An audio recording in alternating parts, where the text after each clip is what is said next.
Welcome. ID के coaching campus में आपका स्वागत है। हमारा नाम राधा कृष्ण है। आइए आगे हम लोग सुप्रीम कोर्ट की शुरुआत करते हैं। जो हम लोगों ने पिछले 2 दिनों से हम लोगों ने इसके संदर्भ में कुछ चीज़ें पढ़ी हुई हैं। बेसिकली जो वर्ड्स इस्तेमाल होते हैं उसको हमने पढ़ लिया है। अब आगे हम लोग जो है इसमें सुप्रीम कोर्ट सबसे पहले पढ़ने जा रहे हैं। सुप्रीम कोर्ट, फिर हाई कोर्ट, फिर उसके बाद लोअर कोर्ट के बारे में हम लोग पढ़ेंगे। तो जब हम सुप्रीम कोर्ट पढ़ने जा रहे हैं तो ध्यान देंगे, एक बात समझेंगे कि एक पूरी संस्था है। जब हम उसको पढ़ेंगे तो 2 आधारों पर पढ़ेंगे। एक तो इंस्टीट्यूशनल और एक इंडिविजुअल, यानी कि एक संस्थागत पढ़ेंगे, दूसरा व्यक्तिगत पढ़ेंगे। यानी कि supreme court as a institution कैसे कार्य करती है, और फिर उसके बाद उस इंस्टीट्यूशन के अंदर जो एक एक जज हैं वो लोग किस तरीके का फंक्शन करते हैं। तो जब हम सब कुछ जानना चाहेंगे सुप्रीम कोर्ट के बारे में तो इंडिविजुअल और इंस्टीट्यूशन दोनों को हमें समझना पड़ेगा। तो बढ़ते हैं आगे। सबसे पहले ध्यान दीजिएगा, जब हम इंस्टीट्यूशनल देखेंगे यानी कि संस्थागत के रूप में देखेंगे तो सबसे पहले हमें जो जानना होगा ये कि आखिर में इसका गठन कब हुआ था, क्यों हुआ था, गठन के पीछे उद्देश्य क्या है, क्लियर, और कब इसका गठन हुआ था, ये समझेंगे। उसके बाद जो हमें जानना है वो ये कि आखिर में इसका स्थान कहाँ होगा, सुप्रीम कोर्ट का स्थान कहाँ होगा। फिर उसके बाद समझेंगे कि उस पूरी संस्था में, उस पूरे इंस्टीट्यूशन में कितने लोग होंगे, संख्या क्या होगी उनकी।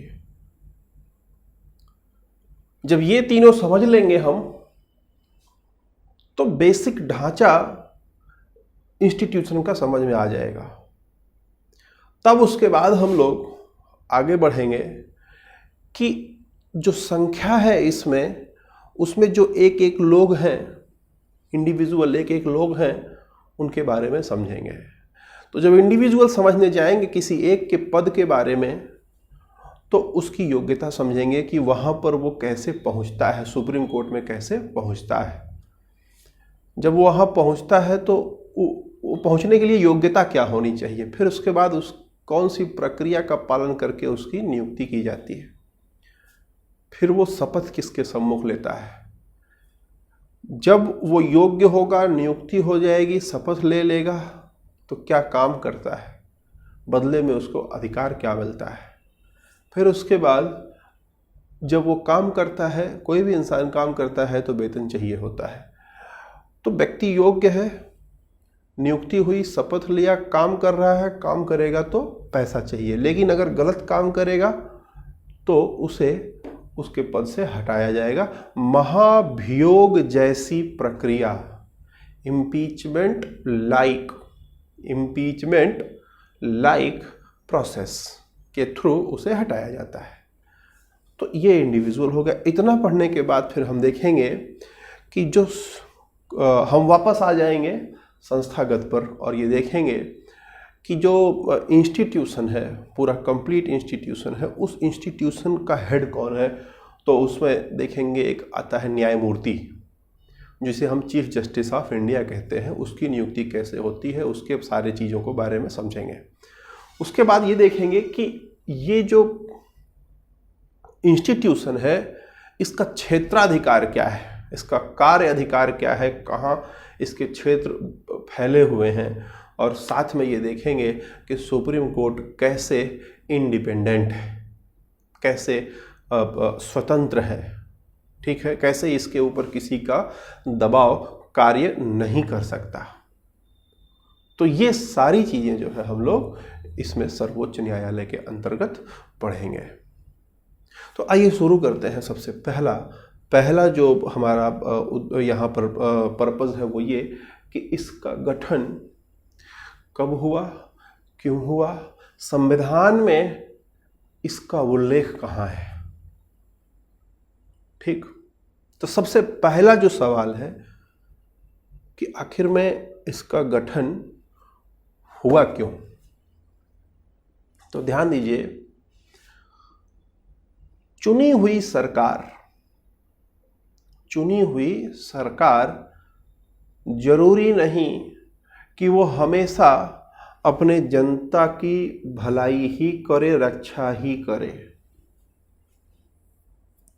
ऐसा हो सकता है कि जो चुनी हुई सरकार है, चुन लिए जाने के बाद वो निरंकुश हो जाए और जनता के, सुनिएगा, मौलिक अधिकारों को, जो आम जनता है उसके मौलिक अधिकार का हनन करने लगे, तो उसकी रक्षा करने का काम किसी को करना पड़ेगा।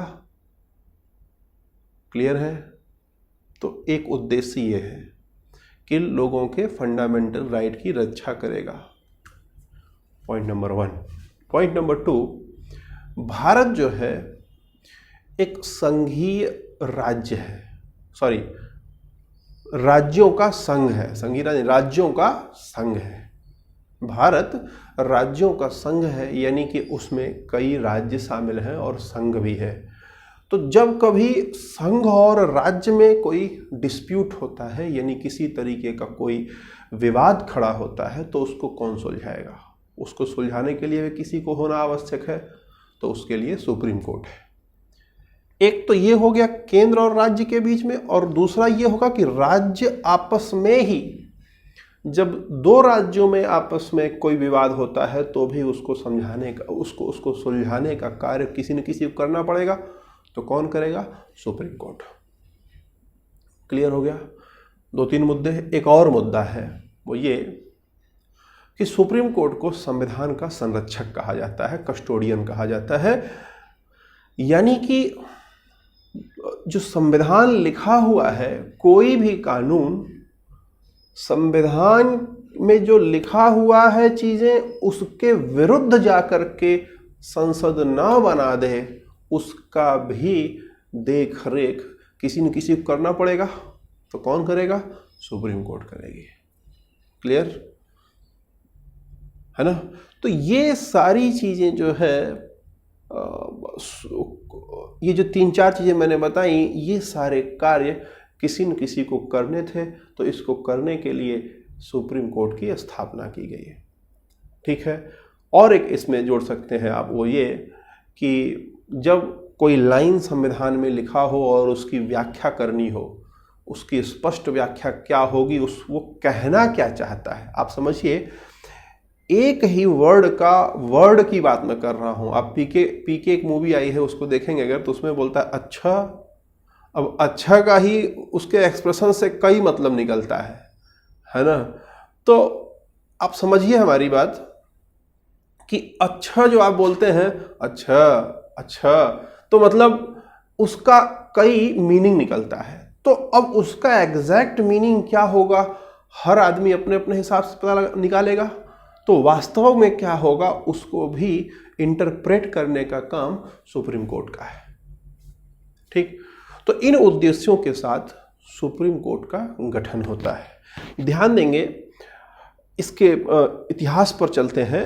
1935 में भारत सरकार अधिनियम 1935 में फेडरल कोर्ट की स्थापना होती है। माना यह जाता है कि सुप्रीम कोर्ट उसी फेडरल कोर्ट का उत्तराधिकारी है, यानी कि उसी फेडरल कोर्ट को बदल करके उसी कार्य को same to same supreme court को दे दिया गया। ठीक? हमारे देश में संविधान लागू होता है 26 जनवरी 1950 को।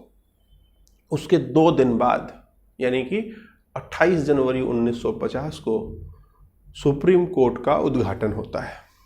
26 जनवरी 1950 को। क्लियर है? अब इसमें ये सुप्रीम कोर्ट बैठेगी कहां पर, कार्य कहां पर करेगी? तो एक स्थान तो दिल्ली दिया गया है। उसके बाद क्या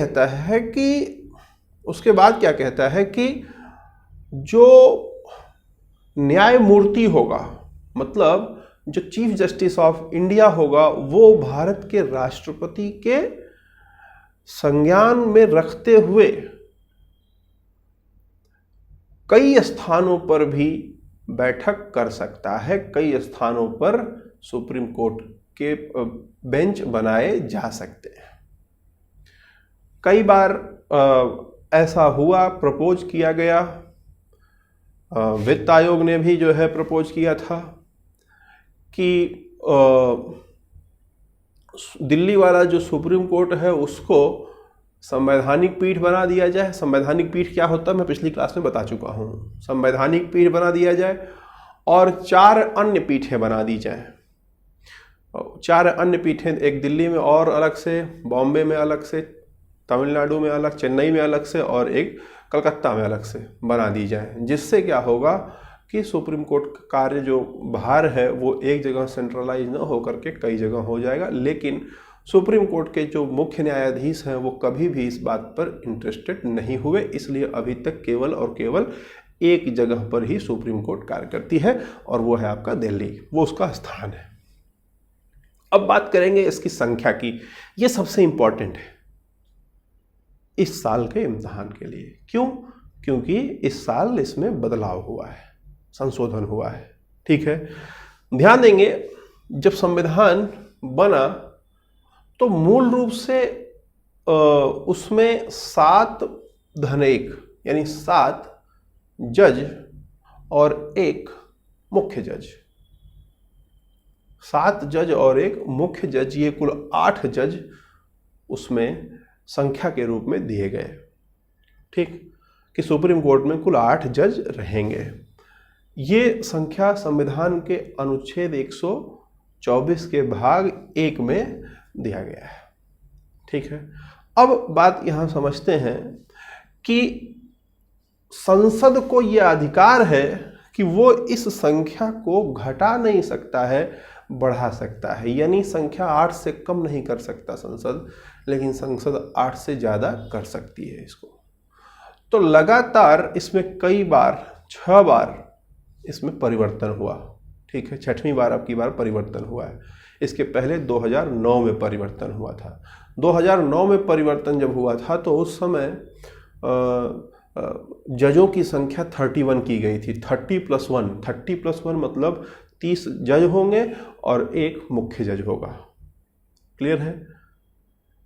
ये वर्तमान में इस साल मतलब अभी जो साल बीत रहा है इसमें एक संशोधन फिर से किया गया। वो जो 2009 में संशोधन हुआ था उसी में फिर से एक संशोधन किया गया और संशोधन करके 31 से 34 कर दिया गया। यानी 33+1 यानी 33 न्यायाधीश होंगे और 1 मुख्य न्यायाधीश होगा। इस बात को याद रखिएगा। यानी अब संख्या बढ़ करके 34 हो गई है, 34 हो गई है। ठीक है, इंपॉर्टेंट है इसलिए क्योंकि इस साल बदलाव हुआ है, तो इस साल के एग्जाम में इंपॉर्टेंट है। ये हो गया, क्लियर है। अब इसकी संवैधानिक स्थिति देखते हैं। संवैधानिक स्थिति जब देखेंगे आप तो समझिए कि पूरे संविधान को भागों में बांट दिया गया, कई भागों में। ठीक है, सवाल पूछता है कितने भाग है, अब नहीं पूछता है, पहले पूछता था।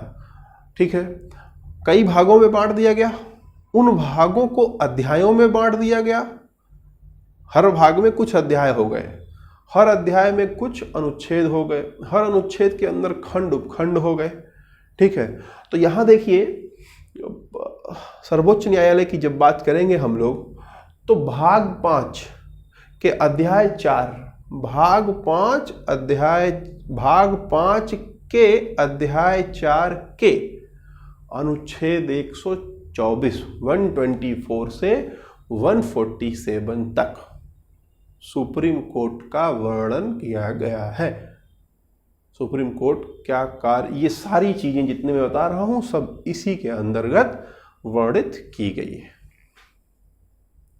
क्लियर? तो आपने ये देख लिया कि इसका गठन क्यों हुआ था, कब हुआ था, कहां पर ये सिचुएटेड है, कहां स्थित है, इसकी संख्या कितनी है। क्लियर है? इसकी संवैधानिक स्थिति क्या है, ये 5 चीजें आपने देख लिया। अब आगे देखेंगे कि जो इसमें 34 मेंबर्स की बात की जा रही है, 34 लोगों की बात की जा रही है, वो जो इसमें आएंगे उनकी योग्यता क्या होगी, इंडिविजुअल क्या योग्यता होगी। तो जब योग्यता की बात करेंगे तो बोलता है योग्यता पहली ये होनी चाहिए कि वो भारत का नागरिक होना चाहिए, और दूसरा 3 योग्यताओं में से कोई एक उसके पास हो। भारत का नागरिक हो, बाकी तीनों में से कोई एक योग्यता। बाकी 3 योग्यता क्या है? बोलता है या तो किसी हाई कोर्ट में 5 साल तक जज रहा हो, किसी हाई कोर्ट में 5 साल तक लगातार जज रहा हो, किसी एक में या एक से अधिक में 5 साल तक हाई कोर्ट में जज रहा हो, पहली चीज। दूसरी चीज बोलता है या वो किसी हाई कोर्ट में 10 साल तक वकील रहा हो लगातार, ठीक। और तीसरी बात बोलता है कि राष्ट्रपति के दृष्टि में वो विधिवेत्ता हो, विधि का बहुत बड़ा जानकार हो, क्लियर है? एमिनेंट जूरिस्ट जिसे कहते हैं वो हो, ठीक है। तो ऐसी स्थिति में ध्यान दीजिएगा, भारत का नागरिक हो, बाकी इन तीनों में से कोई एक का अगर ये मतलब अगर एक है भारत का, या तो भारत का नागरिक होने के बाद या तो किसी हाई कोर्ट में 5 साल तक जज रहा हो, या किसी हाई कोर्ट में 10 साल तक वकील रहा हो, या राष्ट्रपति की नजर में विधिवेत्ता हो। तो ऐसी स्थिति में उसकी नियुक्ति राष्ट्रपति करेगा। अब यहां पर आप समझिए जो सबसे इंपॉर्टेंट चीज है, यही देखिए, नागरिक हो, या तो हाई कोर्ट में 5 साल तक जज रहा हो, या हाई कोर्ट में 10 साल तक वकील रहा हो, या विधिवेत्ता रहा हो राष्ट्रपति के नजर में। अगर ये है तो भारत का राष्ट्रपति उसको सुप्रीम कोर्ट का जज नियुक्त करेगा, कर सकता है, लेकिन नियुक्ति के लिए उसे सलाह लेनी पड़ेगी। ध्यान दीजिए, नियुक्ति के लिए उसे सलाह लेनी पड़ेगी हाई कोर्ट और सुप्रीम कोर्ट के जजों से, क्लियर। अब ये सबसे खतरनाक चीज है, इस पर पूरा एक क्लास चलेगा, इस पर पूरा आपको समझाया जाएगा कि कॉलेजियम सिस्टम क्या होता है। जो मुख्य क्वेश्चन है वो मैं आपके सामने छोड़ रहा हूं और आप कमेंट बॉक्स में उसका आंसर दीजिएगा। क्वेश्चन ये है, देखिए, बोलता है कि राष्ट्रपति सलाह लेगा जजों की, किसकी नियुक्ति में? जजों के नियुक्ति में राष्ट्रपति सलाह लेगा जजों की, ठीक है। किस जजों की? सुप्रीम कोर्ट और हाई कोर्ट के जो वर्तमान जज होंगे उनसे वो सलाह लेगा। अब सवाल ये उठता है कि 2 सवाल उठेगा। पहला सवाल कि क्या जो सलाह जजों ने दिया है राष्ट्रपति को, क्या वो राष्ट्रपति के ऊपर बाध्यकारी है? राष्ट्रपति ने सलाह मांगी और इन लोगों ने सलाह दे दी कि फला आदमी को जज नियुक्त कर दीजिए, तो सवाल उठता है क्या वो राष्ट्रपति के ऊपर बाध्यकारी है? पहला क्वेश्चन। और दूसरा क्वेश्चन ये उठता है कि जब सलाह मांगेगा ये राष्ट्रपति इन लोगों से, जजों से, तो कितने जज मिल करके सलाह देंगे? क्या कोई एक जज सलाह देगा? क्या चीफ जस्टिस ऑफ इंडिया के लिए सलाह देगा, या चीफ जस्टिस ऑफ इंडिया होगा और बाकी हाई कोर्ट जितने देश में हैं उनके एक एक जज होंगे वो, या कितने लोग मिल करके राष्ट्रपति को सलाह देंगे?